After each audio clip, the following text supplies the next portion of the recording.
ಎದೆ ಬಡಿತ ಎಷ್ಟೈತಿ, ಈಗ 3 ತಿಂಗಳಿಗೆ ಎಷ್ಟು ಬೆಳಿಬೇಕು, 4 ತಿಂಗಳಿಗೆ ಎಷ್ಟು ಬೆಳಿಬೇಕು ನಾವು ಮುಟ್ಟಿ ನೋಡ್ಬೋದು. ಆದ್ರೆ ಮಗು ಒಳಗಡೆ ಏನಾದ್ರು ತೊಂದರೆ ಇರುವಂತ ಚಾನ್ಸಸ್ ಇತ್ತು ಅಂದ್ರೆ, ಈಗ ಕೆಲವೊಂದು ಹೆಣ್ಮಕ್ಳಿಗೆ BP ಇರ್ತೈತಿ, ಶುಗರ್ ಅನ್ಕಂಟ್ರೋಲ್ ಇರ್ತೈತಿ, ಇಲ್ಲ ಒಮ್ಮೊಮ್ಮೆ ಟ್ವಿನ್ಸ್ ಇರ್ತಾವು, ಅಥವಾ ಮಾಸ್ ಕೆಳಗಿರುವಂತ ಚಾನ್ಸಸ್ ಇರ್ತಾವು. ಅಥವಾ ನೆಗೆಟಿವ್ ಬ್ಲಡ್ ಗ್ರೂಪ್ನವ್ರು ಇರ್ಬೋದು. ಇಂಥವ್ರಿಗೆ ನಾವು ಪದೇ ಪದೇ ಸ್ಕ್ಯಾನ್ ಮಾಡಿ ನೋಡಿ ಮಗು ಬೆಳವಣಿಗೆನ ನೋಡ್ತಾ ಇರ್ಬೇಕಾಗಿ ಬರ್ತೈತಿ. ಸ್ಕ್ಯಾನಿಂಗ್ ಅಂದ್ರೆ ಏನು? ಅದೇನು ಕರೆಂಟ್ ಶಾಕ್ ಅಲ್ಲ. ಸ್ಕ್ಯಾನಿಂಗ್ ಅಂದ್ರೆ ಏನು? Sound energy.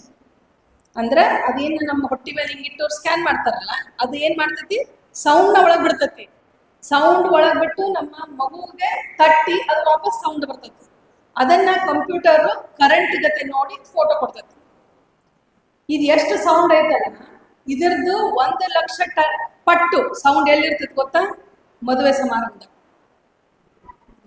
ಶ್ರೀಮಂತ ಕಾರ್ಯದಾಗ. ಹೌದಾ? ಅದನ್ನ ಎಲ್ಲರೂ ಮಾಡಿಸ್ಕೊತಾರೆ. ಪ್ರೆಗ್ನೆಂಟ್ ಇದ್ದವ್ರು ಮದುವೆ ಹೋಗಲ್ಲೇನು? ಹೋಗ್ತಾರ. ಸೊ ಅಲ್ಲಿ ಎಷ್ಟು ತೊಂದರೆ ಆಗತೈತಿ, ಅದರದ್ದು 1/1,00,000 ಅಷ್ಟು ಕೂಡ ತೊಂದರೆ ಸ್ಕ್ಯಾನಿಂಗ್ ಇಂದ ಆಗೋದಿಲ್ಲ. ಓಕೆ, ಡಾಕ್ಟರ್ಸ್ ಸುಮ್ಮನೆ ಪದೇ ಪದೇ ಹೇಳೋರು ಅದಾರ, ಇಲ್ಲ ನಾನು ಹೇಳ್ತಾ ಇಲ್ಲ. ಆದ್ರೆ ಏನೋ ನಿಮಗೆ ತೊಂದರೆಗಳಿದ್ದು ನಿಮಗೆ ಅವ್ರು ಹೇಳ್ತಾ ಇದ್ರೆ ಅದನ್ನ ಪ್ಲೀಸ್ ಅದನ್ನ ಫಾಲೋ ಮಾಡ್ರಿ. ಇದು ಒಂದು ಮಿಥ್ಯ ಅಥವಾ ಮೂಢನಂಬಿಕೆ. ನೆಕ್ಸ್ಟ್, ಮಗು ಔಷಧ ತಗೊಂಡ್ರೆ ಮಗು ಬೆಳಿತೈತಿ. ಒಂದೊಂದ್ಸತಿ ಬರ್ತಾರೆ, ನೀವೇನ್ರಿ ಹಾಲಾಗಿನ ಪೌಡರ್ ಬರ್ಕೊಡಂಗಿಲ್ಲ ಮಗ, 2 ಗುಳಿಗೆ ಬರೀತೀರಲ್ಲ ನೀವು, ಬೈತಾರೆ. ಅದ 1-3-4 ಬರೀರಿ, ಎಷ್ಟು ಗುಳಿಗೆ ಬರೀತಾರೆ ಡಾಕ್ಟರ್ ಇವರು ಅಂತ ಅದಕ್ಕೂ ಬೈತಾರೆ. ಸೊ ನಾನ್ ಹೇಳೋದು, ಈ ಗುಳಿಗೆ ಔಷಧ ಎಲ್ಲ ಕೊಡೋದು ತಾಯಿ ದೇಹ. ನಾವೇನ್ ಕೊಟ್ಟಿರ್ತೀವಿ ಯೂಶಲಿ? Calcium, iron. ನಾನಂತೂ ಬರೆಯೋದೇನು? Iron, calcium. ಕೆಲವೊಬ್ಬರಿಗೆ ವಯಸ್ಸಾದ ಅಂದ್ರೆ 28 ಇಯರ್ಸ್ ಅಂಡ್ ಅಬೋ ಪ್ರೆಗ್ನೆಂಟ್ ಆದವರಿಗೆ, ಅಥವಾ ಹಿಂದೆ ಅಬಾರ್ಷನ್ಸ್ ಆದವರಿಗೆ, BP ಶುಗರ್ ಇರೋರಿಗೆ ಕೆಲವೊಂದು ಈಕೋಸ್ಪ್ರಿಂಗ್ ಅಂತ ಒಂದು ಅಡಿಷನಲ್ ಡ್ರಗ್ಸ್ ಇರ್ತಾವ, ಅವ್ನು ಬರೀತೀವಿ. ಸೊ ಈ ಗುಳಿಗೆ ಕೊಡೋದ್ರಿಂದ ಏನು? ತಾಯಿಗೆ ರಕ್ತಹೀನತೆ ಆಗ್ಬಾರ್ದು, ತಾಯಿ ಬಾಡಿ ಒಳಗಿಂದ ಕ್ಯಾಲ್ಸಿಯಂ ಕಡಿಮೆ ಆಗ್ಬಾರ್ದು ಅನ್ನೋದಕ್ಕೆ ನಾವು ಟ್ಯಾಬ್ಲೆಟ್ ಕೊಡೋದು. ಹಂಗಿದ್ರೆ ಮಗು ಬೆಳವಣಿಗೆ ಹೆಂಗಾಗಕ್ಕೆ ಸಾಧ್ಯತೆ? ಮಗು ಬೆಳವಣಿಗೆ ಆಗೋದು ತಾಯಿ ರಕ್ತದಿಂದ ಮಾತ್ರ.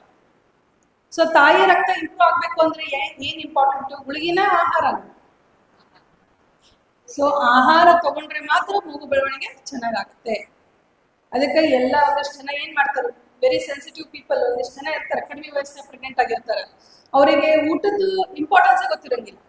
ಅವ್ರು ಬಂದು ತೋರ್ಸಕ್ ಬಂದಿದ್ದು ಅವ್ರ ಅತ್ತಿ ಆಗ್ಲಿ ಅವ್ರ ತಾಯಿ ಆಗ್ಲಿ ನಮ್ಗೆ ಹೇಳೋದು ಒಂದೇನೆ, ಊಟನ ಮಾಡಂಗಿಲ್ಲ. ಸ್ವಲ್ಪ ಊಟ ಮಾಡ್ತಾರೆ. ಯಾಕೆ? ಹೊಟ್ಟಿ ಬಿಗ್ದಂಗ ಆಗತ್ರಿ, ನಂಗೆ ಊಟನ ಹೋಗೋದಿಲ್ಲ ಅಂತ ಹೇಳ್ತಾರೆ. ಅದಕ್ಕೆ ನಾವೇನ್ ಹೇಳ್ತೀವಿ, 3 ಊಟನ 6 ಊಟ ಮಾಡ್ರಿ. ಆದ್ರೆ ಕಡಿಮೆ ಪ್ರತಿ ಸಲ. ಅವಾಗ ಏನಾಗ್ತೈತಿ? ಜೀರ್ಣ ಮಾಡ್ಕೊಳಕ್ಕೂ ಅವಕಾಶ ಸಿಗ್ತೈತಿ ಬಾಡಿಗೆ. ಜೊತೆಗೆ ನೀವು ಒಳಗ್ ತಗೊಳ್ಳೋಂಥ ಆಹಾರ ಕಡಿಮೆ ಆಗ್ತಿಲ್ಲ. ಆಮೇಲೆ ಆಹಾರ ಏನ್ ತಗೊಳ್ತೀರಿ ಅನ್ನೋದು ಇಂಪಾರ್ಟೆಂಟ್. ಈಗ ಮಗುವುದು ಬಾಡಿ ಬೆಳಿಬೇಕು ಅಂತಂದ್ರೆ ಪ್ರೋಟೀನ್ಸ್ ಕೊಡ್ಬೇಕು. ಈಗ ಜಿಮ್ನಾಗೆಲ್ಲ ಬಾಡಿ ಬಿಲ್ಡಿಂಗ್ ಹೋಗ್ತಾರಲ್ಲ, ಅವ್ರು ಪ್ರೋಟೀನ್ ಶೇಕ್ ಕುಡಿತಾರೆ. ಯಾಕ? ನಮ್ಮ ಬಾಡಿ ಒಳಗೆ ಪ್ರೋಟೀನ್ಸ್ ಬೆಳೆದಂಗ ನಮ್ಮ ಮಸಲ್ಸ್ ಬೆಳೆಯಕ್ಕೆ ಸ್ಟಾರ್ಟ್ ಆಗ್ತದೆ. ಕ್ಯಾಲ್ಸಿಯಂ ಬೇಕು, ಯಾಕೆ? ಬೋನ್ಸ್ ಬೆಳಿಬೇಕು ಮಗುದು. ಸೊ ಅದಕ್ಕೆ ನಾವೇನ್ ಹೇಳ್ತೀವಿ, ಪ್ರೋಟೀನ್ ರಿಚ್ ಡಯಟ್ ಅಂದ್ರ ಮಡಿಕೆ ಕಾಳು, ಆಮೇಲೆ ಎಲ್ಲ ತರ ಕೈಪಲ್ಯ ತಿನ್ಬೇಕು. ಕ್ಯಾಲ್ಸಿಯಂ ಬೇಕು ಅಂತಂದ್ರೆ ರಾಗಿ ಹಿಟ್ಟು ಬಹಳ ಒಳ್ಳೇದು. ಪ್ರೋಟೀನ್ಸ್ ಬೇಕು ಅಂತಂದ್ರೆ ನಾವು ಫ್ರೂಟ್ಸ್ ತಿನ್ಬೇಕು. ಜೊತೆಗೆ ನಾನ್ ವೆಜ್ ಏನಾದ್ರು ತಿನ್ನೋರಿದ್ರು ಅಂದ್ರೆ ಅವರು ಅದನ್ನ ಇಷ್ಟಪಡ್ತಾರೆ ತಿನ್ನಕ್ಕೆ. ಎಗ್ ತಿನ್ಬೇಕು. ಇವು ಪ್ರೋಟೀನ್ ರಿಚ್ ಡಯಟ್. ಇವನ್ನ ನಾವು ಹೇಳ್ತೀವಿ ತಗೊಳ್ರಿ ನೀವು. ಜೊತೆಗೆ ಹಾಲು ಕುಡೀರಿ 60 ಅಂತ ಹೇಳ್ತೀವಿ. ಹಾಲಾಗೇನು ಪೌಡರ್ ಹಾಕಿದ್ರೇನ ಒಳ್ಳೇದಂತಲ್ಲ, ಪ್ಲೇನ್ ಹಾಲು ಒಳಗೆ ಹೋಗೋದು ಇಂಪಾರ್ಟೆಂಟ್. ಆ ಪ್ಲೇನ್ ಹಾಲನ್ನ ನೀವು ಅರ್ಶಿನ ಪುಡಿ ಹಾಕೊಂಡ್ರೆ ಕುಡೀರಿ, ಬೋರ್ಮಿಟ್ ಹಾಕೊಂಡು ಕುಡೀರಿ. But at least 250 ml of milk, 1 in morning 1 in the night ಅಂತ ಹೇಳ್ತೀವಿ. ಅಂದ್ರೆ ದಿನಕ್ಕೆ ಅರ್ಧ ಲೀಟರ್ ಹಾಲು ಕುಡಿಬೇಕು ಅಂತ. ಅವಾಗ ಏನಾಗ್ತೈತಿ? ಮೈಯೊಳಗಿನ ಕ್ಯಾಲ್ಸಿಯಂ ಬರ್ತಾ ಬರ್ತಾ ಕಡಿಮೆ ಆಗೋದಿಲ್ಲ. ನೀವು ನೋಡಿರ್ತೀರಿ ಎಲ್ಲರೂ ಪ್ರೆಗ್ನೆಂಟ್ ಲೇಡೀಸ್ ಫಸ್ಟ್ ಬಂದ್ಕೂಳೆ 5 ತಿಂಗಳು 6 ತಿಂಗಳಾದ್ಮೇಲೆ ಬಂದ್ಕೂಳೆ ಹೇಳೋದು ಬ್ಯಾಕ್ ಪೇನ್, ಭಾಳ ನಡಾಕ್ತೈತ್ರಿ, ಭಾಳ ನಿಂದ್ರಕ್ ಆಗೋವತ್ರಿ, ಒಂದ್ ಸ್ವಲ್ಪ ನಿಂತು ಅಡುಗೆ ಮಾಡೋದ್ಲೆ ನನಗೆ ಸೋತ್ ಬಿಡ್ತೈತಿ ಬೆನ್ನು. ಇದು ಎದಕ್ಕೆ ಆಗ್ತೈತಿ? Because of calcium deficiency. ಅದಕ್ಕೆ ಈ ನ್ಯೂಟ್ರಿಷನ್ ಬಗ್ಗೆ ನೀವು ಬಹಳ ಲಕ್ಷ್ಯ ಕೊಡ್ಬೇಕು. ಅದಕ್ಕಂತಾನೆ ಶ್ರೀಮಂತ ಕಾರ್ಯಗಳನ್ನು ಮಾಡ್ತಾರೆ. ಶ್ರೀಮಂತ ಕಾರ್ಯದಾಗ ಎಲ್ಲರೂ ಬುತ್ತಿ ತಗೊಂಡ್ಬರ್ತಾರಲ್ಲ, ಎಲ್ಲಾ ಕಡೆಯಿಂದ ಜನ ಏನೇನೋ ಮಾಡ್ಕೊಂಡು ಬರ್ತಾರೆ. ಎದಕ್ಕೆ? ಪ್ರೆಗ್ನೆಂಟ್ ಲೇಡಿ ಎಲ್ಲಾನು ತಿನ್ಲಿ ಅಂತ, ಬ್ಯಾಲೆನ್ಸ್ಡ್ ಊಟ ಒಳಗೆ ಹೋಗ್ಲಿ ಅಂತ. ಈಗ ಅವರಿಗೆ ಮನ್ಯಾಗ ಮಾಡಿದ್ದು ಒಂದೊಂದ್ಸತಿ ಇಷ್ಟ ಆಗ್ತಿರಂಗಿಲ್ಲ, ಅದ ಟೇಸ್ಟ್. ಅದೇನೋ ಹಾರ್ಮೋನಲ್ ಚೇಂಜ್. ಅವಾಗ ಇನ್ನೊಬ್ರು ಪಕ್ಕದ ಮನೆಯವರು ಒಂದು ಅದನ್ನ ಇನ್ನೊಬ್ರು ಮಾಡಿಕೊಟ್ರೆ ಅವ್ರಿಗೆ ಇಷ್ಟ ಆಗ್ತಿರ್ತದೆ. That is quite common in pregnancy. So ಅದಕ್ಕೆ ಈ ಬುತ್ತಿ ತಗೊಂಡ್ ಬರೋದು ಅಥವಾ ಇದು ಶ್ರೀಮಂತ ಕಾರ್ಯ ಮಾಡಕ್ಕೆ ಮನಿ ಕರೀತಾರೆ, ಊಟ ಮಾಡ್ಸಕ್ಕೆ ಕರೀತಾರೆ. ಸೊ ಅವಾಗ ಏನು ಅದ್ರದ್ದು ಇಂಪಾರ್ಟೆನ್ಸ್ ಏನು ಅಂತಂದ್ರೆ ಎಲ್ಲಾ ನ್ಯೂಟ್ರಿಷನ್ನು ಅವ್ರಿಗೆ ಹೋಗ್ಲಿ ಅನ್ನೋದಕ್ಕೆ ಅದನ್ನ ಮಾಡುತ್ತೆ. ಸೊ ಊಟಕ್ಕೆ ತಕ್ಕನಾಗಿ ಯಾವುದೋ ಔಷಧಿ ಇಲ್ಲ. ಔಷಧಿ ಏನು, ಊಟದ ಮೇಲೆ ಸ್ವಲ್ಪ ನಮ್ಗೆ ಹೆಲ್ಪ್ ಆಗಲಿ ಅನ್ನೋದಕ್ಕಷ್ಟೇ. ಹಿಂದಿನ ಕಾಲದಾಗ ಔಷಧಿ ತಗೊಳ್ಳಾರ್ದು 10-12 ಹಡ್ದವ್ರು ಅದಾರ. ನಮ್ಮ ಅಜ್ಜಿಗಳು ಆಯ್ತು, ನಮ್ಮ ಮುತ್ತಜ್ಜಿ ಆಯ್ತು, ನಿಮ್ಮ ಮನೆಗೂ ನೀವು ಎಕ್ಸಾಂಪಲ್ಸ್ ನೋಡಿರಿ. ಅವ್ರೇನು ಯಾವ ಡಾಕ್ಟರ್ಗೂ ತೋರಿಸಿಲ್ಲ, ಯಾವುದು ಕ್ಯಾಲ್ಸಿಯಮು ಐರನ್ ಗುಳಿಗೆ ತಗೊಂಡಿಲ್ಲ, ಆದ್ರೆ ಅವರು ಊಟ ಬಹಳ ಚೆನ್ನಾಗಿತ್ತು. ನಮ್ಮ ಅಜ್ಜಿ ಅಂತೂ ತುಪ್ಪನ ಕೈಯಲ್ಲಿ ಹಿಂಗೆ ಹಾಕೊಂಡು ಕುಡಿತಿದ್ರಂತೆ. ಕೆಲಸಗಳನ್ನು ಮಾಡ್ತಿದ್ರು. ಸೊ ಇದನ್ನು ಒಂದು ಮೂಢನಂಬಿಕೆ. ನಾವು ಊಟ ಮಾತ್ರ ಚೆನ್ನಾಗಿ ಮಾಡಬೇಕು, ಟ್ಯಾಬ್ಲೆಟ್ಸ್ ತಗೊಂಡ್ರೆ ಒಳ್ಳೇದಾಗುತ್ತ ಅಂತ ಇಲ್ಲ. ಆಮೇಲೆ ಈಗ ನೆಕ್ಸ್ಟ್ ಯೂರಿನ್ ಇನ್ಫೆಕ್ಷನ್ಗೆ, ಶುಗರಿಗೆ ನಾವೆಲ್ಲ ಟೆಸ್ಟ್ ಮಾಡಿಸ್ತೀವಿ 6 ತಿಂಗಳ. ಯೂರಿನ್ ಇನ್ಫೆಕ್ಷನ್ ನನಗೆ ಏನೂ ಇಲ್ಲ ಹೇಳಿದ್ರೆ ನಾನು ಯಾಕೆ ಟೆಸ್ಟ್ ಮಾಡಿಸ್ಬೇಕು ಅಂತಲೂ ಕೇಳ್ತಾರೆ. ಆದ್ರೆ ಶುಗರ್ ನಮ್ಗೆ ಯಾಕೆ ಮನೆಗೆ ಶುಗರ್ ಇಲ್ಲ, ನಮ್ಗೆ ಯಾಕೆ ಬರ್ತದೆ ಶುಗರ್, ನಾವು ಅಲ್ವಿ ಮಾಡಿಸಕ್ಕಂತ ಹೇಳ್ತಾರೆ. ಆದ್ರೆ ಪ್ರೆಗ್ನೆನ್ಸಿನ ಒಂದು ರಿಸ್ಕ್ ಶುಗರ್ ಬರೋದು. ಅದಕ್ಕೆ ನಾವೇನ್ ಮಾಡ್ತೀವಿ, 6 ತಿಂಗಳದ 24 ವೀಕ್ಸ್ ನಾವೇನ್ ಮಾಡಿಸ್ತೀವಿ, ಶುಗರ್ ಟೆಸ್ಟ್ ಮಾಡಿಸ್ತೀವಿ, ಯೂರಿನ್ ಕಲ್ಚರ್ ಅಂತ ಮಾಡಿಸ್ತೀವಿ. ಯೂರಿನ್ ಕಲ್ಚರ್ ಯಾಕಂತಂದ್ರೆ ಅಸಿಂಪ್ಟಮ್ಯಾಟಿಕ್ ಬ್ಯಾಕ್ಟೀರಿಯಾ, ಅಂದ್ರೆ ನಿಮಗೆ ಏನು ತೊಂದರೆ ಅನಿಸ್ತಿರಂಗಿಲ್ಲ, ಒಂದು ಕುರಿಯೋದಾಗ್ಲಿ ಪದೇ ಪದೇ ಹೋಗೋದಾಗ್ಲಿ ಏನು ಅನಿಸ್ತಿರಂಗಿಲ್ಲ, ಆದ್ರೂ ಒಮ್ಮೊಮ್ಮೆ ರೋಗಾಣುಗಳು ಇರ್ತಾವ ಯೂರಿನ್ದಾಗ. ಅದನ್ನ ನಾವು ಮುಂಚೆನ ಕಂಡು ಹಿಡಿದು ಅದಕ್ಕೆ ನಾವು ಟ್ರೀಟ್ಮೆಂಟ್ ಕೊಟ್ವಿ ಅಂದ್ರೆ ಡೇಟ್ಗಿನ ಮುಂಚೆನೆ ನಿಮ್ಗೆ ಡೆಲಿವರಿ ನೋವು ಬರ್ತಾವ ಒಮ್ಮೊಮ್ಮೆ, ಪ್ರೀಟರ್ಮ್ ಲೇಬರ್, ಅದನ್ನ ನಾವು ಅವಾಯ್ಡ್ ಮಾಡ್ಬೋದು. ಅಥವಾ ಇನ್ಫೆಕ್ಷನ್ಸ್ನ ಅವಾಯ್ಡ್ ಮಾಡ್ಬೋದು, ಮಗುಗೆ ಇನ್ಫೆಕ್ಷನ್ ಹೋಗೋದನ್ನ ಅವಾಯ್ಡ್ ಮಾಡ್ಬೋದು. ಅದಕ್ಕೆ ನಾವು ಆಕ್ಯುಮೆಂಟ್ ಟೆಸ್ಟ್ಗಳನ್ನ ರೆಕಮೆಂಡ್ ಮಾಡಿದಾಗ ಅದನ್ನ ಮಾಡಿಸ್ಕೋಬೇಕು. Next walking. ಸರ್ ಹೇಳಿದ್ರು ಕೆಲಸ ಭಾಳ ಮಾಡ್ತಿದ್ರು ಮುಂಚೆ, ಕೆಲಸ ಭಯಂಕರ ಮಾಡಿದ್ರೆ ನಾರ್ಮಲ್ ಆಗುತ್ತೆ, ಅದನ್ನು ಒಂದು ಮೂಢನಂಬಿಕೆ. ನಾರ್ಮಲ್ ಡೆಲಿವರಿ ಆಗಬೇಕು ಅಂತಂದ್ರೆ ನಮ್ಮ ಮಗು ಬರೋ ದಾರಿ, ಆಮೇಲೆ ನೋವು, ಈ 3 ಫ್ಯಾಕ್ಟರ್ಸ್ ಇಂಪಾರ್ಟೆಂಟ್. ಈಗ ಮಗು ಬರೋ ದಾರಿನ ನಾವು ಚೇಂಜ್ ಮಾಡೋಕ್ಕಾಗೋದಿಲ್ಲ. ಈಗ ಒಂದು ತಾಯಿ ಅದನ್ನ ತಗೊಂಡ ಬಿಟ್ಟಿರ್ತೀವಿ ನಾವು, ಗಿಡ್ಡಗಿದ್ದವ್ರದ್ದು ದಾರಿ ಸಣ್ಣದಿರ್ತೈತಿ, ಒಮ್ಮೆ ಭಯಂಕರ ಇದ್ದವ್ರಿಗೆ ದಾರಿ ಭಾಳ ಸಣ್ಣದಿರ್ತೈತಿ. ನಾವೇನ್ ಅನ್ಕೋತೀವಿ ಹೈಟ್ ಭಾಳ ಇತ್ತಿದ್ರೆ ನಾರ್ಮಲ್ ಗ್ಯಾರಂಟಿ ಆಗುತ್ತೆ. It is not a dictum. ಅದು ದಾರಿ ಒಮ್ಮೊಮ್ಮೆ ಬೋನ್ ಹತ್ರನೇ ಇರ್ಬೋದು. ಓಕೆ, ಸೊ ಆ ದಾರಿನ ನಾವು ಅಸೆಸ್ ಮಾಡೋದು ನೋವು ಬಂದಾಗ್ಲೇ. ಎರಡನೇದು ಮಗು ತಲೆ ಮ್ಯಾಲ್ ಮಾಡಿ ಕಾಲ್ ಕೆಳಗೆ ಉಳಿತು ಅಂದ್ರೆ ಅವಾಗ ನಾವು ನಾರ್ಮಲ್ ಮಾಡ್ಸಕ್ ಆಗುದಿಲ್ಲ. ಇಲ್ಲ ನೋವು, ಡೇಟ್ ಮುಗ್ದೈತಿ, ನೋವೇ ಬರ್ತಾ ಇಲ್ಲ, ಡಾಕ್ಟರ್ ಅಡ್ಮಿಟ್ ಮಾಡ್ಯಾರ, ನೋವು ಬರ್ಸೋದಕ್ಕೆ ಎಲ್ಲಾ ಪ್ರಯತ್ನ ಪಡಾಕತ್ತಾರ, ಆದ್ರೂ ನೋವು ಬರ್ತಾ ಇಲ್ಲ ಅಂದ್ರೆ ಯಾರಿಗೆ ಮಾಡಕ್ತದೆ? ಹೌದಾ? ಸೊ ಈಗ ಕೆಲಸ ಭಯಂಕರ ಮಾಡ್ರಿ ಅಂದ್ರೆ ಆಗ್ತೈತಿ, ಮಾಡ್ಬೇಕು ಇಲ್ಲ ಅಂತ ಹೇಳ್ತಿಲ್ಲ. ಅದ್ರ ತಕ್ಕಂಗೆ ನ್ಯೂಟ್ರಿಷನ್ ಇದ್ದು ಕೆಲಸ ಮಾಡಿದ್ರೆ ಅದ್ರದ್ದು ಇಫೆಕ್ಟ್ ಚಲೋ ಐತಿ. ಈಗಿನ ಕಾಲದಾಗ ಏನಾಗೈತಿ ಸರ್ ಅಂದ್ರೆ ಊಟ ಮಾಡಂಗಿಲ್ಲ, ಟ್ಯಾಬ್ಲೆಟ್ಸ್ ತೊಗೊಳಂಗಿಲ್ಲ, ಕೆಲಸ ಮಾಡ್ರಿ ಅಂತ ಮನೆಗಿನವ್ರು ಮಾಡಿಸ್ತಾರೆ. ಅವಾಗ ಏನಾಗುತ್ತೆ, ಮಗು ಸುತ್ತ ನೀರು ಕಡಿಮೆ ಆಗುತ್ತೆ, ಮಗುದ ಬೆಳವಣಿಗೆ ಕಡಿಮೆ ಆಗುತ್ತೆ. ಯಾಕಂದ್ರೆ ತಾಯಿ ಬಾಡಿ ರೆಸ್ಟ್ ಇಲ್ಲ ಅಂತ ಏನಾಗುತ್ತೆ, ಆಕ್ಸಿಜನ್ ಅಥವಾ ಬ್ಲಡ್ ಸಂಚಲನೆ ಮಗು ಕಡೆ ಹೋಗೋ ಬದಲು ತಾಯಿ ಹೊಂಟೈತಿ. ಈ ಕೆಲವೊಂದ್ರಲ್ಲಿ ನಾವು ಇದನ್ನ ಫೈಂಡ್ ಔಟ್ ಮಾಡಕತ್ತೀವಿ. ಈಗ ಬಹಳ ಈಗ ಜಾಸ್ತಿ ಆಗಿರೋದು ಈ ತರ ಆಗೈತಿ, IUGR ಅಂತ ಹೇಳ್ತೀವಿ, ಗ್ರೋತ್ ರೆಸ್ಟ್ರಿಕ್ಷನ್. ಮಗು ಎಷ್ಟು ಬೆಳಿಬೇಕು ಅಷ್ಟು ಬೆಳಿತಾನೆ ಇಲ್ಲ. ಇಂಥ ಕಾರಣಗಳನ್ನು ಅವಾಯ್ಡ್ ಮಾಡ್ಬೇಕು ಅಂದ್ರೇನೆ ನಾವು ಊಟ ಚೆನ್ನಾಗಿ ಮಾಡ್ಬೇಕು, ಜೊತೆಗೆ ಕೆಲಸಗಳನ್ನು ಮಾಡ್ಲೇಬೇಕು. ಈಗ ನಾರ್ಮಲ್ ಡೆಲಿವರಿ ಆಗ್ಬೇಕು ಅಂತಂದ್ರೆ ನಾವು ಬಗ್ಗಿ ಕಸ ಹೊಡೆದ್ರೇನೆ ಆಗ್ತೈತಿ, ಅದು ಏನ್ ನೆಸಸರಿ ಇಲ್ಲ. ಇಂಪಾರ್ಟೆಂಟ್ ಏನಪ್ಪಾ ಅಂತಂದ್ರೆ ವಾಕಿಂಗ್ ಮಾಡೋದು ಬಹಳ ಒಳ್ಳೇದು. ದಿವಸಕ್ಕೊಂದು ಏನಿಲ್ಲ ಅಂತಂದ್ರು 30 to 40 minutes ವಾಕ್ ಬಹಳ ಸಫಿಷಿಯಂಟ್. ವಾಕ್ ಮಾಡೋದ್ರಿಂದ ನಮ್ಮ ಹೃದಯದ ಕೆಲಸ ಚಲೋ ಆಗ್ತೈತಿ, ಜೊತೆಗೆ ಸೊಂಟದಿಂದ ಕೆಳಗಡೆ ನಮ್ಗೆ ಇದು ಎಕ್ಸಸೈಸ್ ಆಗ್ತದೆ. ಅವಾಗ ಸೊಂಟದಲ್ಲಿರೋ ಸ್ನಾಯುಗಳೆಲ್ಲ ರಿಲ್ಯಾಕ್ಸ್ ಆಗಕ್ಕೆ ಹೆಲ್ಪ್ ಆಗ್ತೈತಿ, ಅದು ಒಂದು. ಜೊತೆಗೆ ಮಗು ತಲೆ ಕೆಳಗಡೆ ಜರಗಕ್ಕೆ ಹೆಲ್ಪ್ ಆಗ್ತೈತಿ. Walking is best. ನೆಕ್ಸ್ಟ್ ನೀರು ಕುಡಿಯೋದು. ಯಾಕಂದ್ರೆ ಪ್ರತಿ ಸ್ನಾಯು ಚೆನ್ನಾಗಿ ಕೆಲಸ ಮಾಡ್ಬೇಕು ಅಂದ್ರೆ ಅದಕ್ಕೆ ನೀರಿನ ಅಂಶ ಚಲೋ ಹೋಗ್ಬೇಕು. ಅದಕ್ಕೆ ನೀವು ಏನಿಲ್ಲ ಅಂದ್ರೂ 3 ರಿಂದ 4 ಲೀಟರ್ ನೀರು ಕುಡಿಯೋದು ಬಹಳ ಇಂಪಾರ್ಟೆಂಟ್. ಕೆಲಸ ಮಾಡಬೇಕು, ಮುಗ್ಗಲ್ತನ ಅಂತೂ ಮಾಡಲೇಬಾರ್ದು. ಯಾಕಂದ್ರೆ ಪ್ರೆಗ್ನೆನ್ಸಿ ಆಗಿ ಡೆಲಿವರಿ ಆದ್ಮೇಲೆ ನಾವು ಆಕ್ಟಿವ್ ಇರಲೇಬೇಕಾಗುತ್ತೆ. ನಮ್ಮ ಮಗು ನಾವು ನೋಡ್ಕೊಳ್ತೀವಿ. ನಾವು ಮುಗಲ್ತನ ಮಾಡಿದ್ವಿ ಅಂದ್ರೆ ಸುಮ್ಮನೆ ತೂಕ ಜಾಸ್ತಿ ಆಗ್ತಿದ್ವಿ ಹೊರತು ಏನು ಅದರಿಂದ ಫಾಯ್ದಾ ಇಲ್ಲ. ಸೊ ಎಷ್ಟು ಸಾಧ್ಯತೆ ಅಷ್ಟು ಆಕ್ಟಿವ್ ಇರಲೇಬೇಕು. Next T T injections. ಕೆಲವೊಬ್ರು ಟಿ ಟಿ ಇಂಜೆಕ್ಷನ್ ಆಶಾದವರು ಗೌರ್ಮೆಂಟ್ನವರು ಫ್ರೀಯಾಗಿ ಕೊಡಿಸ್ತಾರೆ. ಆಶಾ ವರ್ಕರ್ಸ್ ಪಾಪ ಬಂದು ಮನೆ ಮನೆ ಅಡ್ಡಾಡಿ ಕೊಡೋಕೆ ಪ್ರಯತ್ನ ಪಡ್ತಾರೆ. ಆದ್ರೆ ಜನರು ತಗೊಳಂಗಿಲ್ಲ. ಟಿ ಟಿ ತಗೊಂಡ್ರೆ ಸೆಪ್ಟಿಕ್ ಆಗ್ತೈತಿ, ಅದೊಂದು ಮೂಢನಂಬಿಕೆ, ತಪ್ಪು. ನಾವು ಟಿ ಟಿ ಇಂಜೆಕ್ಷನ್ ಯಾಕೆ ಕೊಡ್ತೀವಿ ಅಂದ್ರೆ ಡೆಲಿವರಿ ಟೈಮ್ನಾಗ ನಿಮಗೂ ಸೆಪ್ಟಿಕ್ ಆಗಬಾರ್ದು, ನಿಮ್ಮ ಹೊಟ್ಟಾಗ ಹುಟ್ಟು ಮಗುಗೂ ಸೆಪ್ಟಿಕ್ ಆಗಬಾರ್ದು ಅನ್ನೋದಕ್ಕೆ 2 ಇಂಜೆಕ್ಷನ್ ಇರೋದು. ಇಡೀ ಪ್ರೆಗ್ನೆನ್ಸಿ 2 ಇಂಜೆಕ್ಷನ್ ತಗೊಂಡು ಅದನ್ನ ಮನೆಯಾಗ ಬಂದು ಕೊಟ್ಟರು ನೀವು ತಗೊಳ್ತಾ ಇಲ್ಲ ಅಂತಂದ್ರೆ ಅದು ತಪ್ಪು. ಇದು ಒಂದು ಮೂಢನಂಬಿಕೆ ನಾವು ಚೇಂಜ್ ಮಾಡ್ಬೇಕು. ಟಿ ಟಿ ಇಂಜೆಕ್ಷನ್ 2 ಕೊಟ್ಟಾಗ್ರಿ 3ನೇದು ಚುಚ್ಚಿಬಿಟ್ರೆ ಅನ್ಕೊಳ್ಳಿ, ಏನೂ ಆಗೋದಿಲ್ಲ. ಈ 3 ಇಂಜೆಕ್ಷನ್ ಕೊಟ್ಬಿಟ್ರಿ ನನ್ನ ಮಗುಗೆ ಏನಾಗುತ್ತೆ ಅಂತ ಟೆನ್ಷನ್ನಾಗ ಫೋನ್ ಮಾಡ್ತಾರ, ಇಲ್ಲ ಬಂದು ತೋರಿಸ್ಕೊತಾರ, ಏನೂ ಆಗೋದಿಲ್ಲ. ನಾವು ಪ್ರತಿ ಸತಿ ಕಾಲಿಗೆ ಏನಾದ್ರು ಹೊಡೆತ ಬಿತ್ತು, ಕೈ ಕಟ್ಟಾಯ್ತು, ನಾವು ಹೇಳ್ತೀವಿ ಟಿ ಟಿ ಮಾಡಿಸ್ಕೊಂಡ್ಬಿಡ್ರಿ ಅಂತ ಹೇಳಿ.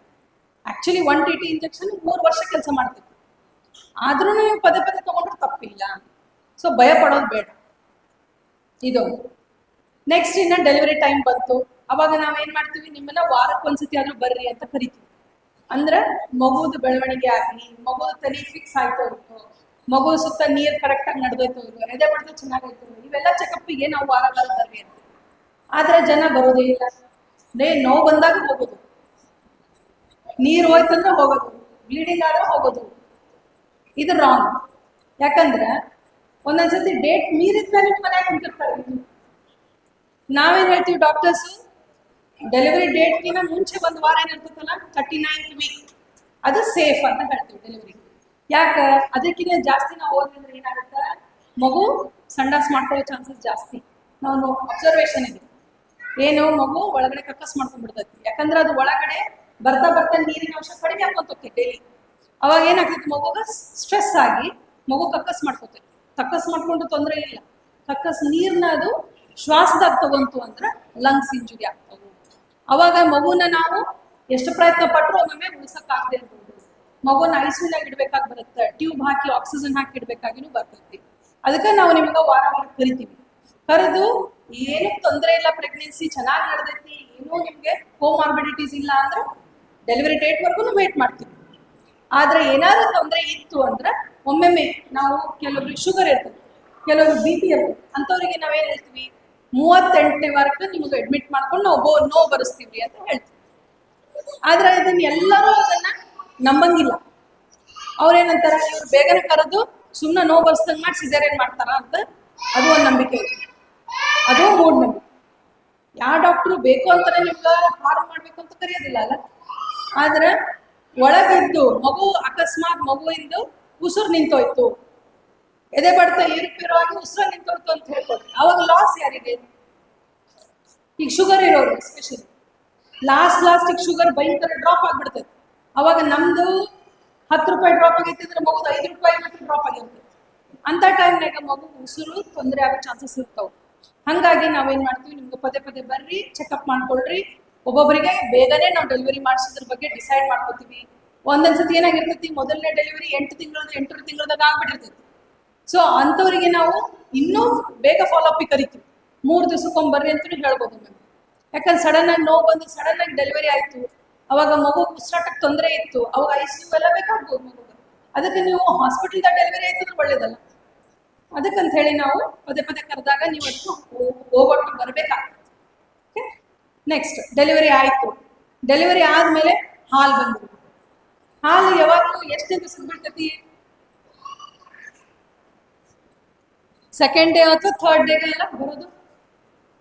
ಆದ್ರೆ ಮುಂಜಾನೆ ಸಿಸೇರಿಯನ್ ಆಗಿರ್ತೈತಿ, ಇಲ್ಲ ಡೆಲಿವರಿ ಆಗಿರ್ತೈತಿ. ಸಾಯಂಕಾಲ ನಾವು ಪೇಷಂಟ್ ನೋಡಕ್ ಹೋಗ್ತೀವಿ, ಹಾಲೆ ಬಿದ್ದಿಲ್ರಿ, ಹಾಲೆ ಬಿದ್ದಿಲ್ರಿ, ಮಗು ಅಳಾಡ್ತೈತಿ.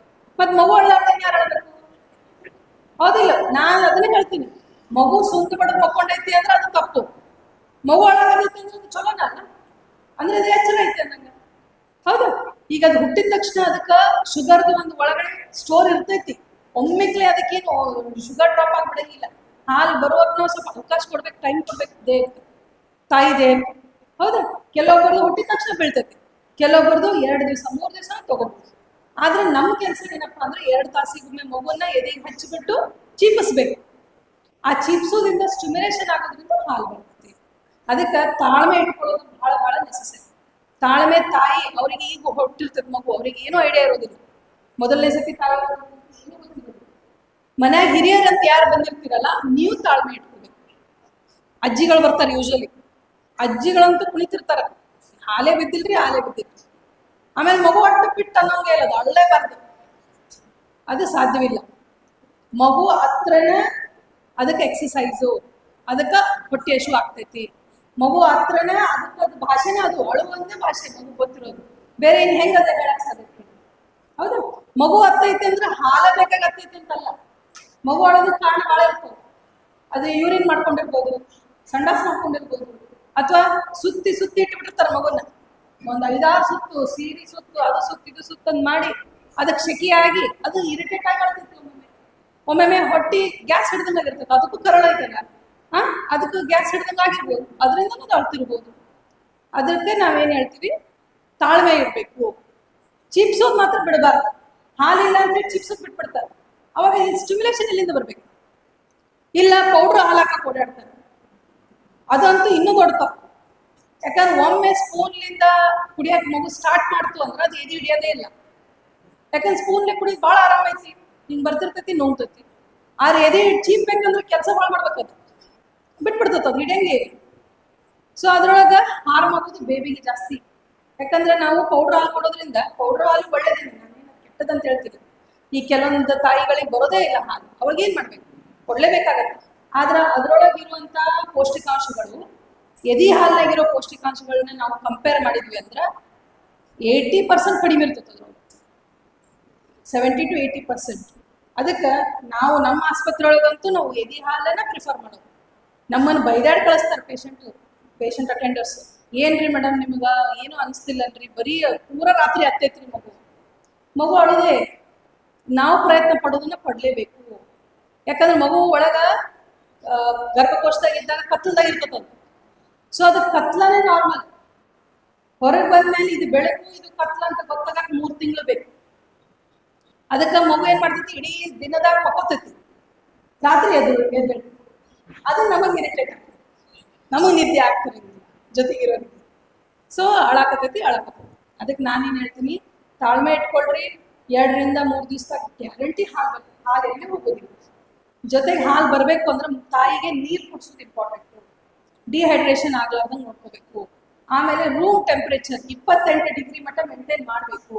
ಅಕಸ್ಮಾತ್ ನಿಮ್ಮ ರೂಮ್ದಾಗ AC ಫೆಸಿಲಿಟಿ ಇತ್ತು ಅಂದ್ರೆ 28 ಡಿಗ್ರಿ AC ಹಚ್ಚಿ ಇಟ್ಬಿಡ್ರಿ. AC ಹಚ್ಚಿದ್ರೆ ಶೀತ ಆಗ್ತೈತಿ, ಮಗು ಕಂಡಿರ್ತೈತಿ, ತಾಯಿಗೆ ಇನ್ಫೆಕ್ಷನ್ ಆಗ್ತೈತಿ. ಸುಳ್ಳು.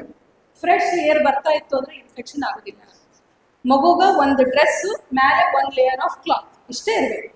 ಇಂಪಾರ್ಟೆಂಟ್ ಏನು ಅಂದ್ರೆ ತಲೆ ಕಟ್ಟಬೇಕು, ಯಾಕಂದ್ರೆ ಹೀಟ್ ರೇಡಿಯೇಟ್ ಆಗೋದು ತಲೆಯಿಂದ. ಸೊ ಕುಂಚಿಗೆ ಕಟ್ಟೋದು ಇಂಪಾರ್ಟೆಂಟ್. ಅದಕ್ಕೆ ಹಿಂದಿನ ಕಾಲದಲ್ಲಿ ಕುಂಚಿಗೆ ಕಟ್ತಿದ್ರು.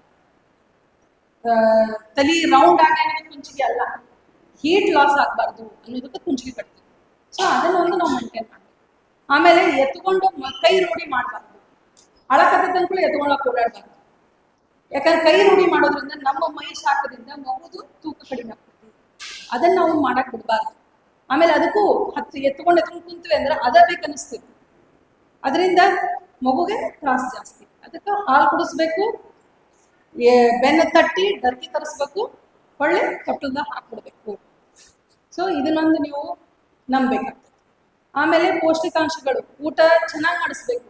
ಡೆಲಿವರಿ ಆದವರು ಏನ್ ಮಾಡ್ತಾರೆ, ಬರೀ ಸಜ್ಜಕ ಕೊಟ್ಟೆ, ಬರೀ ಬೆಲ್ಲದ ಐಟಮ್ ಕೊಡ್ತಾರೆ, ಮತ್ತೆ ಏನೋ ಬೇರೆ ಪೌಷ್ಟಿಕಾಂಶಗಳು ಕೊಡೋದೇ ಇಲ್ಲ. ಹಂಗೆ ಮಾಡಬಾರ್ದು. ಎಲ್ಲ ಕೈಪಲ್ಯಗಳು ಕೊಡಬೇಕು. ಕೈಪಲ್ಯ ಕೊಡೋದ್ರಿಂದ ಮೋಷನ್ ಎಲ್ಲ ಕ್ಲಿಯರ್ ಇರ್ತೈತಿ. ಅವರಿಗೆ ಗ್ಯಾಸ್ ಆಗೋದಿಲ್ಲ, ಕರಳು ಚಲೋ ಕೆಲಸ ಮಾಡ್ತಾವೆ. ಎಲ್ಲ ರೀತಿ ಊಟ ಕೊಡೋಕೆ ನಾವಂತೂ ರೆಕಮೆಂಡ್ ಮಾಡ್ತೀವಿ. ಆಮೇಲೆ ತುಪ್ಪ ಆಗಲಿ, ಮೊಸರು, ಮಜ್ಜಿಗೆ, ಹಾಲು ಎಲ್ಲನೂ ಕೊಡ್ಬೇಕು. ಡೆಲಿವರಿ ಆದ್ಮೇಲೆನೂ ಅರ್ಧ ಲೀಟರ್ ಹಾಲು ಕುಡಿಬೇಕು ತಾಯಿ. ಅದರಿಂದ ಬ್ಯಾಕ್ ಪೇನ್ ಬರೋದಿಲ್ಲ. ಈಗ ಸಿಸೇರಿಯನ್ ಆಗೈತೆ ಅಂತ ಬ್ಯಾಕ್ ಪೇನ್ ಬಂದು ಬಿಡ್ತೈತಿ ಎಲ್ಲರೂ. ಯಾಕೆ ಬರ್ತೈತಿ? ಯಾಕಂದ್ರೆ ಇಡೀ ಪ್ರೆಗ್ನೆನ್ಸಿಯಾಗಿ ನೀವು ಅದಕ್ಕೆ ತಯಾರಿನ ಮಾಡಿರಂಗಿಲ್ಲ, ಕ್ಯಾಲ್ಸಿಯಂ ಗುಳಿಗೆ ತೊಗೊಂಡಿರಂಗಿಲ್ಲ. ಡೆಲಿವರಿ ಆದ್ಮೇಲೆ ಹಾಲು ಕುಡಿಸ್ಬೇಕಾದ್ರೆ ಬಗ್ಗಿ ಕುಡಿಸೋದು, ಮಲ್ಗಿ ಕುಡಿಸೋದು ಮಾಡೋದ್ರಿಂದ ಬ್ಯಾಕ್ ಪೇನ್. ಅದಕ್ಕೆ ಯಾವಾಗಲೂ ನೀವು ಹಾಲು ಕುಡಿಸ್ಬೇಕಾದ್ರೆ ಆರಾಮಾಗಿ ನಿಶ್ಚಿಂತವಾಗಿ ಕುಂತು ಬ್ಯಾಕಿಗೆ ಸಪೋರ್ಟ್ ಇಟ್ಕೊಂಡು ಮಗುನ ತಗೊಂಡು ಹಾಲು ಕುಡಿಸ್ಬೇಕು. ಬಗ್ಗಿ ಕುಡಿಸೋವಂತ ಇದನ್ನ ಮಾಡಬಾರ್ದು. ಇದರಿಂದ ನಾವು ಬ್ಯಾಕ್ ಪೇನ್ ತಡಿಬೋದು. ಆಮೇಲೆ ಡೆಲಿವರಿ ಆದ್ಮೇಲೆ 3ನೇ ದಿವಸ ಅಥವಾ 4ನೇ ದಿವಸ ಮನೆಗೆ ಹೋಗ್ತೀರಿ. ಹೋದ್ಮೇಲೆನೂ ಕೂಡ ನೀವು ಆಳ್ವಿ ಎಲ್ಲ ಕುಡಿಸ್ಬೇಕು. ಆಳ್ವಿ ಇಸ್ ರಿಚ್ ಇನ್ ಕ್ಯಾಲ್ಸಿಯಂ ಆಗಿ. ಆಮೇಲೆ ಹೊರಸ್ಮೇಲೆ ಮೈನ ಕಾಸೋದು, ತಿಕ್ಕಿ ಇದು ಅರಿಶಿನ ಪುಡಿ ಅವನ್ನೆಲ್ಲ ಹಾಕಿ ಎಣ್ಣೆ ಹಚ್ಚಿ ಮಸಾಜ್ ಮಾಡ್ತಾರೆ ತಾಯಿಗೆ ಅಥವಾ ಮಗುಗೆ ಮಾಡಿಸ್ಕೋಬೇಕು. ಅದು ಇಟ್ ಇಸ್ ಗುಡ್, ಅದನ್ನ ಮಾಡಿಸ್ರಿ. ಆಮೇಲೆ ನೀರು ಮಾತ್ರ ಕುಡಿಸ್ಬೇಕು. ಇದೆಲ್ಲ ಮಾಡ್ತೀರಿ, ನೀರು ಕೊಡೋಂಗಿಲ್ಲ, ಅವಾಗ ಏನಾಗ್ತೈತಿ, ಡಿಹೈಡ್ರೇಷನ್ ಆಗ್ತದೆ, ಹಾಲು ಉತ್ಪತ್ತಿ ಕಡಿಮೆ. ಸೊ ನೀರಿನ ಅಂಶ ಒಂದು ಮೇಂಟೈನ್ ಮಾಡಬೇಕು. ಅದಾದ್ಮೇಲೆ ಫಾಲೋ ಅಪ್ಪಿಗೆ ನಿಮ್ಗೆ ಒಂದು ವಾರಕ್ಕಾಗಲಿ ಹಿಂಗೆ ಕರೆದಿರ್ತಾರೆ, ಬರಬೇಕು. ಅವ್ರೇನ್ ಮಾಡ್ತಾರ, ಇನ್ನು ಯಾವ್ದೋ ಪೂಜೆ ಆಗಿಲ್ರಿ ಅದಾಗಿಲ್ರಿ ದೂರ ಊರಿಂದ ಬರಬೇಕು ಅನ್ನೋದಕ್ಕೆ ಫಾಲೋ ಅಪ್ಪಿಗೆ ಹೋಗಂಗಿಲ್ಲ. ಅದನ್ನ ಮಾತ್ರ ಮಾಡಬೇಡಿ. ಯಾಕಂದ್ರೆ ಕೆಳಗಡೆ ಹೊಲಿಗೆ ಬಿದ್ದಿರ್ತಾವೆ ಡೆಲಿವರಿ ಆಗ, ಇಲ್ಲ ಸಿಸೇರಿಯನ್ದಾಗ ನಾವು ಸ್ಟಿಚ್ ಹಾಕಿರ್ತೀವಿ, ಅದನ್ನ ಫಾಲೋ ಅಪ್ ಮಾಡೋದು ಭಾಳ ಭಾಳ ನೆಸಸರಿ ಇರುತ್ತೆ. ಆಮೇಲೆ ಮಗು ಮನೆಗೆ ಹೋದ್ಕೂಳೆ ಏನ್ ಮಾಡ್ತೀರಿ, ಹಾಲು ಬಂದಿಲ್ಲ ಅಂದ್ಕೂಳೆ ಜೇನುತುಪ್ಪ ಹಚ್ಚೊಂದಿಷ್ಟು ಅಂದ್ ಮಾಡ್ತಾರಿಲ್ಲ, ಸಕ್ಕರೆ ನೀರು ಹಾಕ್ರಿ, ಮಾಡಬಾರ್ದು. ಯಾಕಂದ್ರೆ ಇದರಿಂದ ಇನ್ಫೆಕ್ಷನ್ ಆಗೋ ಚಾನ್ಸಸ್ ಜಾಸ್ತಿ ಇದೆ.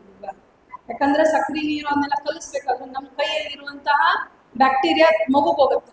ಆಮೇಲೆ ಜೇನುತುಪ್ಪ ಆಗಲಿ ಸಕ್ಕರೆ ನೀರಾಗಲಿ ಡೈಜೆಸ್ಟ್ ಮಾಡೋ ಪವರ್ ಏನು ಮಗು ಬದ್ದಿರಂಗಿಲ್ಲ. ಅದಕ್ಕೆ ನಾವೇನ್ ಮಾಡ್ಬೇಕು, ಎದೆ ಹಾಲು ಬಿಟ್ರೆ ನೀನು ಕೊಡ್ಬಾರ್ದು, ನೀರು ಕೂಡ ಕೊಡುವಂಗಿಲ್ಲ. ಆಮೇಲೆ ಇನ್ನೊಂದೇನು ವಿಷಯ ಹೇಳ್ತಾರ ಅಂತಂದ್ರೆ, ಹಸಿ ಖಾರ ಕೊಡ್ಬೇಡ್ರಿ ತಾಯಿಗೆ, ಬರೀ ಕೆಂಪು ಖಾರ ಕೊಡ್ರಿ, ಇಲ್ಲ ಖಾರನೂ ಕೊಡೋದು. ಹಂಗೇನ್ ಮಾಡ್ಬೇಕಂತಿಲ್ಲ. ಆದ್ರೇನು ಅಸಿಡಿಟಿ ಆಗೋ ಚಾನ್ಸಸ್ ಇರ್ತೈತಿ, ಯಾಕಂದ್ರೆ ನಿದ್ದಿಗೆಟ್ಟಿರ್ತಾರೆ. ನಿದ್ದಿಗೆಟ್ಟಾಗ ಏನಾಗ್ತೈತಿ, ಅಸಿಡಿಟಿ ಆಗ್ಬೋದು. ಖಾರ ಕಡಿಮೆ ಇರೋದು ಕೊಡ್ಬೇಕು, ಹಸಿ ಖಾರನೇ ಕೊಡಬಾರ್ದು, ಕೆಂಪು ಖಾರನೇ ಕೊಡ್ಬೇಕು ಅಂತ ಏನಿಲ್ಲ, ಎಲ್ಲ ರೀತಿಯೂ ಊಟ ಕೊಡ್ಬೋದು. ಹಣ್ಣುಗಳು ಏನೂ ಕೊಡೋಂಗಿಲ್ಲ ಡೆಲಿವರಿ ಆದ್ಮೇಲೆ, ಹಂಗೆ ಮಾಡ್ಬೇಡಿ. ಹಣ್ಣುಗಳನ್ನು ಕೊಡ್ರಿ, ಹಣ್ಣೊಳಗಿರುವಂಥ ಪೌಷ್ಟಿಕಾಂಶಗಳು ಯಾವ ಊಟದಲ್ಲಿ ಬೇರೆ ಊಟದಲ್ಲಿ ಸಿಗುದಿಲ್ಲ. ಸೊ ಹಣ್ಣುಗಳನ್ನ ಕೊಡ್ಬೋದು, ನೀರು ಕುಡಿಸಿ. ಆಮೇಲೆ ಭಾಳ ಜನ ಹೋಗೋದು ಬರೋದನ್ನ ಮಾಡಬಾರ್ದು, ಅದರಿಂದ ಇನ್ಫೆಕ್ಷನ್ ರಿಸ್ಕ್ ಆಗ್ತದೆ. ಆದಷ್ಟು ವಿಸಿಟರ್ಸ್ನ ಕಡಿಮೆ ಇಡಬೇಕು, ಅಟ್ಲೀಸ್ಟ್ 2 months. ಆಮೇಲೆ ಬೇಕಿದ್ರೆ ನೀವು ತಾಯಿನಾಗಲಿ ಮಗುನಾಗಲಿ ಇದನ್ನ ಮಾಡಬೇಕು.